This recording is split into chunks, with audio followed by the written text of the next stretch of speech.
Interest rates finally began to come down today, just 0.25%, but it's better than nothing, even though I believe that they should have started coming down last year, even though many of you, or some of you rather, didn't agree at the time.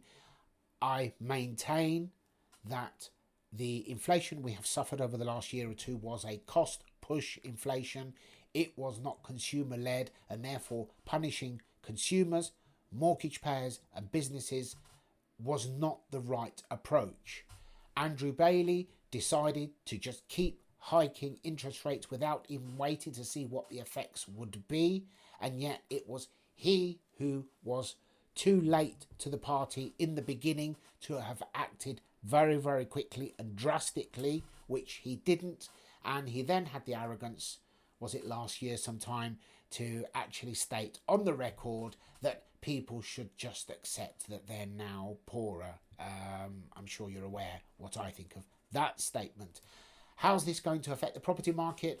For the time being, the pressure is still downwards. Arrears are increasing. 20% of properties coming to market are ex-rental properties because of the draconian measures that are on the way, punishing landlords even more. And if you're looking at renting, I wouldn't whip out the bunting too quickly, because there is not an increasing or matching number of new rental properties coming into the market, even though companies such as banks like Lloyd's, who have declared that they intend to be one of the largest landlords in the country in the not too distant future, are buying a lot of properties.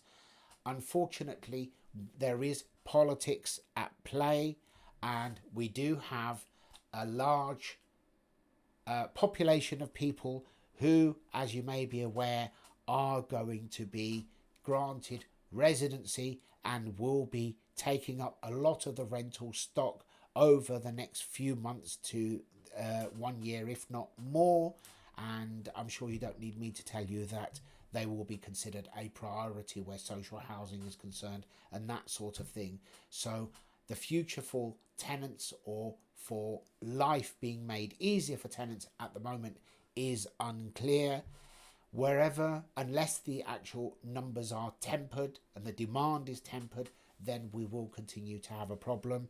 But for the time being, don't consider this to be a signal that the property market is about to take off and prices will rise. I don't believe that they will. I believe that for the time being, they will continue to fall. As it stands, interest rates are predicted to fall as low as possibly 2.5% or less by the end of next year. But the end of next year is a long, long time and from now. And in the meantime, we've got a government in place who is spending a lot of money and is almost desperately searching around for ways to claw that money back through tax. The effect will probably be that their actions will, and the increased taxes will, slow down the economy, which will give the Bank of England yet more reasons to lower rates. But you can never say never, so please tread very, very carefully with regards to what you borrow, the amounts that you borrow, and what you pay.